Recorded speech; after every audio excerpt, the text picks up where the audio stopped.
Somewhere over the Atlantic, an Indian Air Force C 17 is carrying something that sounds like science fiction, an entire hospital folded into box.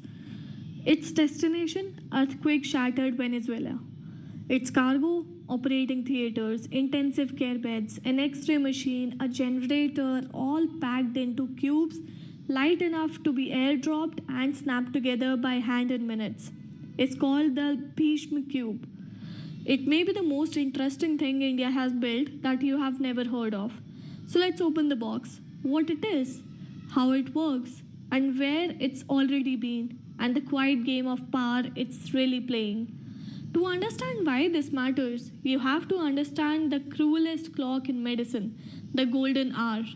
After a severe injury, a building collapse, a blast, a crash, a person's best chance of survival is in the first 60 minutes.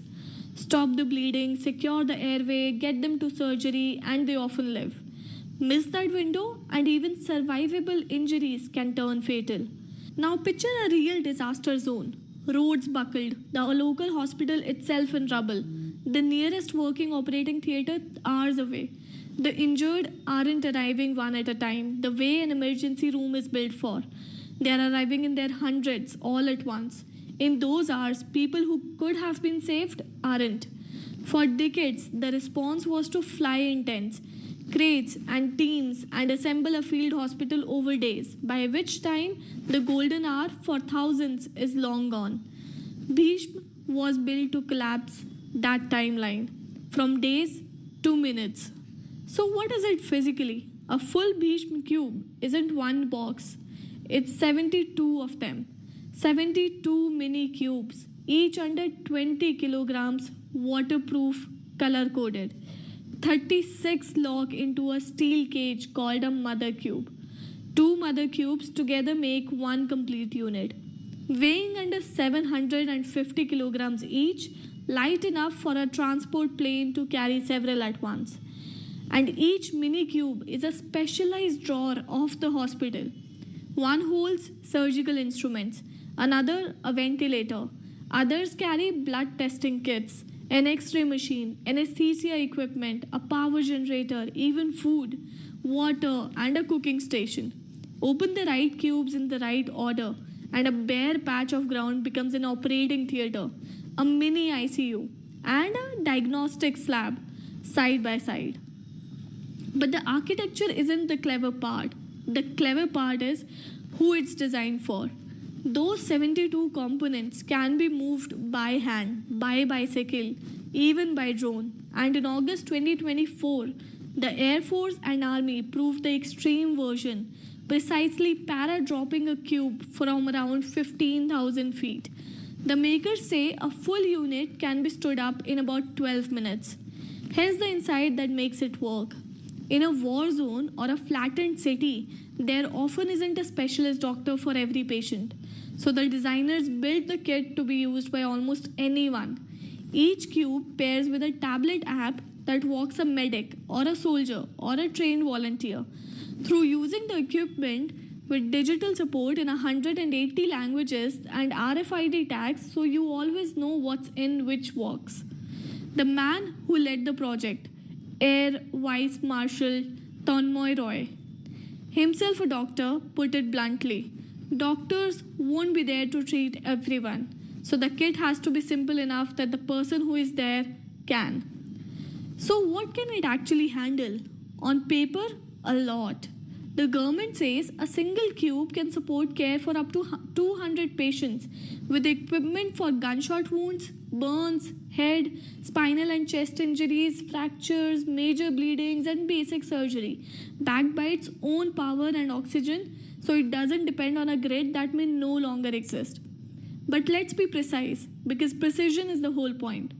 That 200 figure is a capacity claim, and the unit is designed to sustain that load for roughly 48 hours, which tells you exactly what this is and isn't.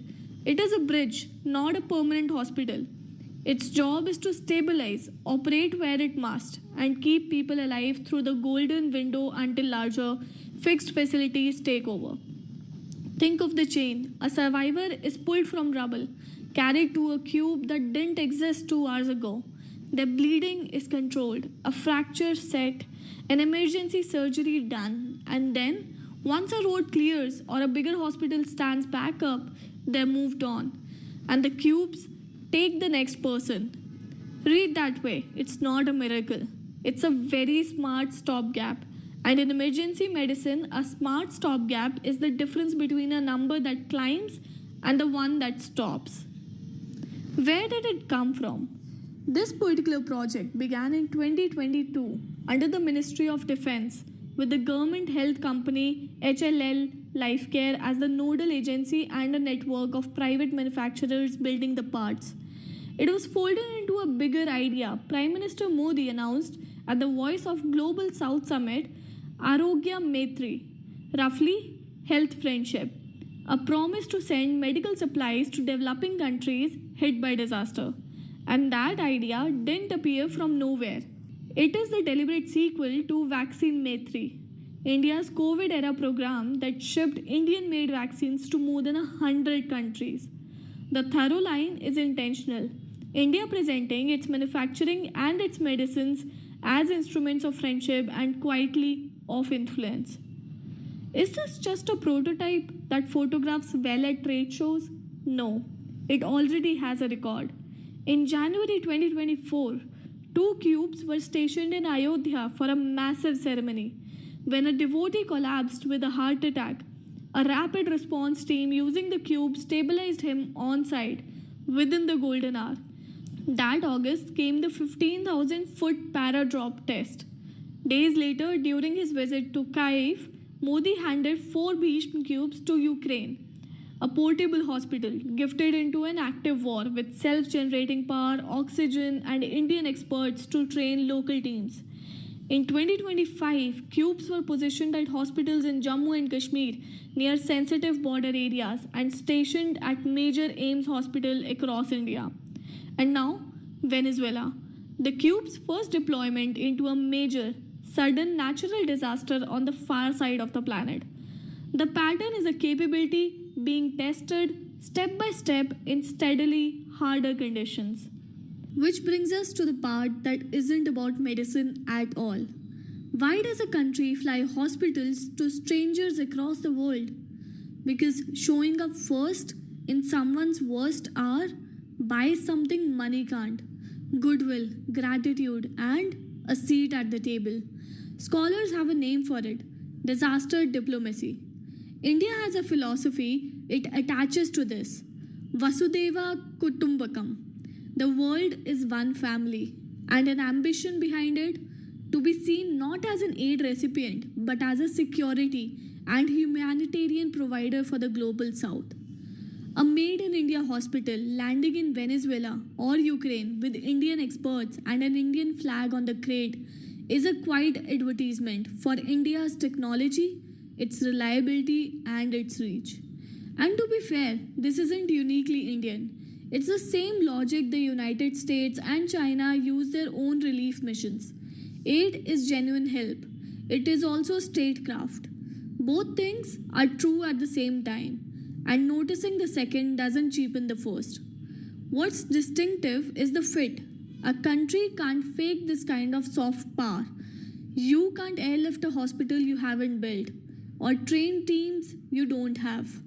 By turning its own manufacturing and medical talent into a fast, repeatable relief capability, India gets to project competence and goodwill at once to the exact set of countries it most wants on its side.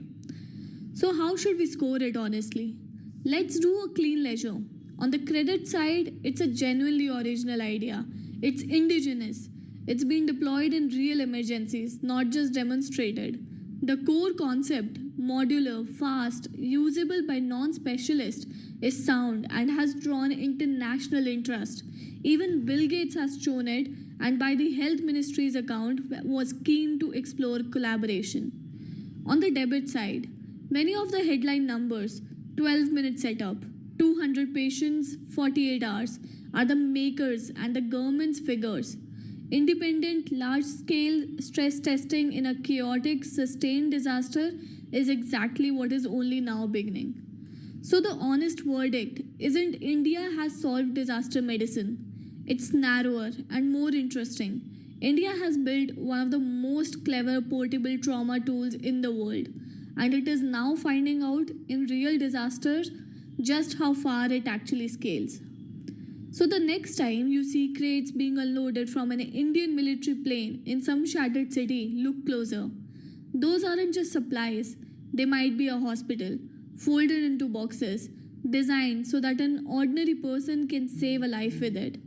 Built by a country that has decided its calling card to the world will be the one thing everyone needs and no one can refuse: help, arriving fast.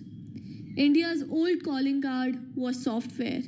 Increasingly, it's also this: showing up first with a hospital in a box. That's Bhishma, and that's why a box matters.